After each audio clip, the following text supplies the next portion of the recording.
의료 공백이 장기화되고 있습니다. 박민수 보건복지부 2차관 모시고 직접 이야기 나눠보도록 하겠습니다. 어서 오십시오. 네, 안녕하십니까. 바로 여쭤보겠습니다. 네. 자, 내일이면 집단 사직서 제출이 시작된 지 한 달이 됩니다. 네. 돌아온 전공인은 얼마나 됩니까?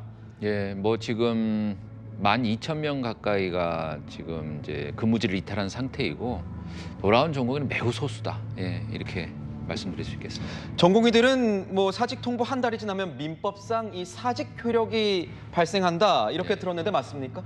그것은 사실이 아닙니다. 브리핑에서도 밝힌 바와 같이 의료법에 따라서 진료 유지 명령과 업무 개시 명령이 내려진 상태이기 때문에 그 민법상의 계약과 무관하게 공법상의 지금 명령으로 진료 의무가 있는 상태이고 한 달이 도과하더라도 그 사직 효력은 발생하지 않는다. 지금 들려오는 소식이 전국 의대에 16곳입니다. 이 교수들도 25일부터 순차적으로 사직서를 제출하게 될 것이다. 이렇게 네. 얘기가 들려오고 있는데 여기에 대한 정부의 뭐 대응, 방침 뭐 이런 게 있습니까? 예, 우선 사직서 제출이 곧 의료 현장을 떠난다 이런 의미는 아니란 걸 먼저 좀 말씀을 드리고요.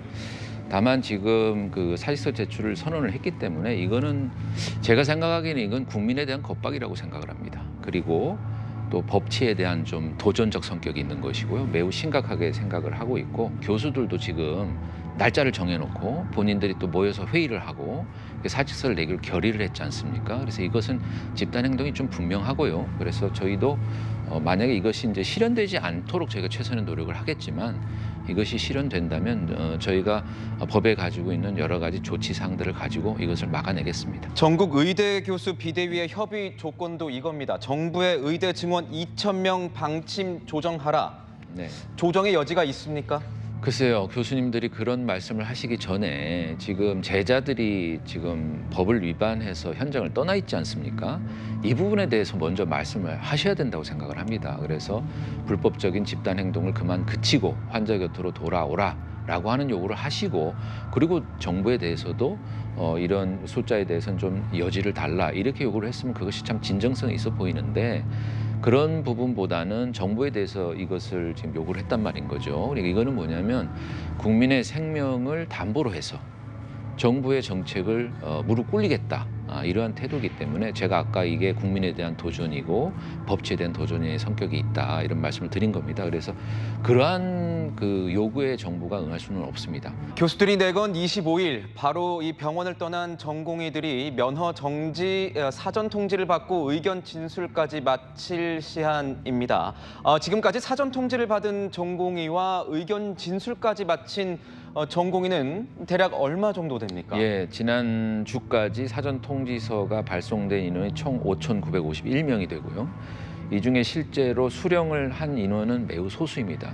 100명이 채 안 되는 인원이 되겠습니다. 중요한 거는 실제 처분을 하느냐 이거 네. 아니겠습니까? 네. 25일. 그래서 25일 이후에는 실제 일부라긴 하더라도 네. 이 전공의들에 대한 어떤 면허 정지 처분이 실제로 내려질 거라고 보십니까? 예, 지금 그 행동에 대해서는 분명히 책임이 따라야 하고요.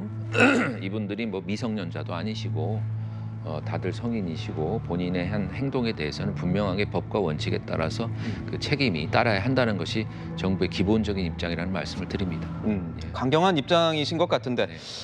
지금 또 문제가 이런 게 있습니다. 공공병원 의사들도 얘기를 좀 해봐야 될 것 같아요. 네. 이 국립중앙의료원 전문의 협의회가 네. 성명도 내고 뭐 회견도 했습니다. 내용은 이겁니다. 이번 사태의 책임 역시나 정부에 있다. 네. 이런 건데 공공병원의 전문의들마저 떠난다. 예.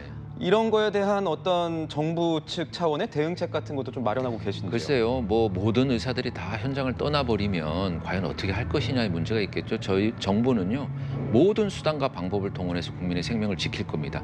예를 들어서 만약에 대한민국의 의사가 하나도 현장에 남아있지 않는다. 그러면 전세기를 내서라도 환자를 실어 날아서 환자를 치료하겠습니다. 그러면 거기에서 발생하는 모든 비용에 대해서는 다 책임을 져야 될 것입니다.